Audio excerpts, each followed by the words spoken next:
the details of the notice, the agenda, and the list of participants. The notice of the AGM agreed by the Board of Directors at its meeting on 25th of March 2014 was published on the webpage of the company and reported to the Securities and Exchange Commission on 25th of March 2014 and the official bulletin on the 27th of March 2014. The agenda is following examination and approval where appropriate of the annual accounts and management report of the company and its consolidated group for financial year 2013, and also the performance of the Board of Directors during the year. Review and approval, that's number 2, where appropriate, of the proposed distribution of earnings of the financial year and distribution of unrestricted reserves. Number 3, ratification, appointment, removal, reappointment, or renewal of board members as applicable. Number 4, appointment and reappointment of the auditor of the company. 5, submission of the report on directors' remunerations for financial year 2013 to vote of the shareholders for consultation purposes. Item 6, delegation of powers for implementing, documenting, and executing the resolutions adopted by the general meeting. We asked for the presence of the notary, and that is why we have Mr. Carlos Reyes Rivas Hernandez. As per the information currently available, we have 34 shareholders that account for 99.20% of the equity with a right to vote. The list of participants with the definitive data will be annexed to the minutes of the AGM. In agreement with the provisions of Articles 193 of the Corporate Enterprises Act, and in agreement with the legislation of the land, we have met all the requirements thereof. The Chair, I declare this AGM validly set up. The notary, yes, this is this meets all the requirements, the established requirements for this AGM.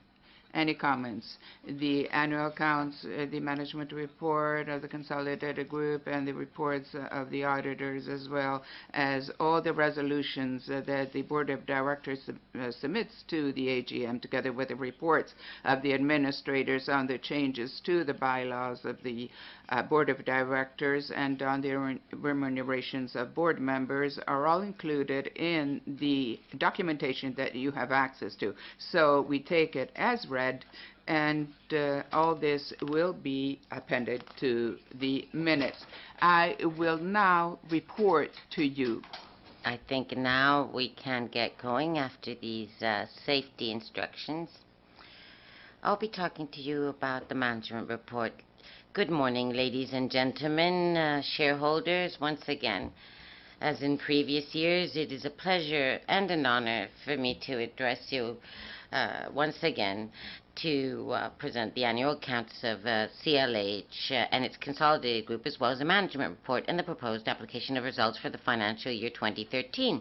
In addition, if I may, I'd like to give you the most noteworthy of the actions we have undertaken during the year and the targets for the coming 2 years. But before continuing with my presentation, I would like to thank you all for your trust in the Board of Directors, which I am honored to chair, and in the company's human team, who I thank for coming to this AGM. If I may, I will begin with a brief analysis of the economic environment and the evolution of the oil sector, and will continue with my presentation on the main activities and financial results achieved by CLH in 2013, as well as the first quarter of this year, and then continue talking about the positioning of CLH in its sector. I will then give you a brief follow-up report on the Strategic Plan 2012-2016, which we are now engaged in, and will round off by explaining the main lines of work planned for this present year.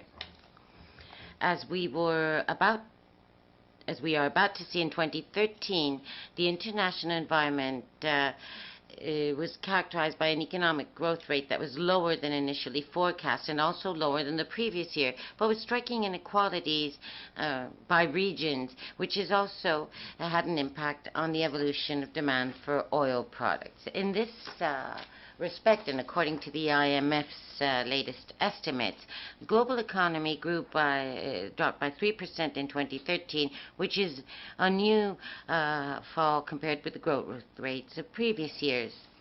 Nevertheless, the economy's performance varied greatly across the world. For example, while in some countries in Latin America, Africa, and Asia, there were high growth rates, relatively high growth rates during 2013, in most of the countries with advanced economies, GDP growth remained below 3%. And in some cases, such as in some Eurozone countries, among which Spain, growth rates continued to be negative. In fact, this improvement is already noticeable in world trading of goods and services, which appears to show a change of trend with an increase in exports from the advanced economies and also in the world average, but with growth rates that are still lower than those recorded in previous years. The effects of the start of this slow recovery in the global economy are also resulting in increased global demand for crude, which grew by 1.4% in 2013, over and above the growth rates recorded in 2012 and 2011, thus consolidating the upward trend of the last 3 years. However, and as it is happening with the evolution of the world economy, the evolution of demand for crude during 2013 also shows important differences depending on the geographical areas. For example, while Africa has experienced growth levels of 4% and the Middle East of 2.6%, in Europe demand contracted slightly in 2013. The evolution of the demand for oil products has also been very uneven by areas and types of product. The OECD countries of America have been the only region to experience increased demand for light products such as gasolines, diesels, and kerosenes, while in Europe the demand for gasolines fell by 3% and the demand for diesels and kerosenes remained practically unchanged, with increases by 0.5 and 0.8 respectively. As a result of it all and of the resurgence of oil and natural gas production being experienced in the United States, Brent crude prices since 2013 have remained relatively stable at approximately $109 per barrel.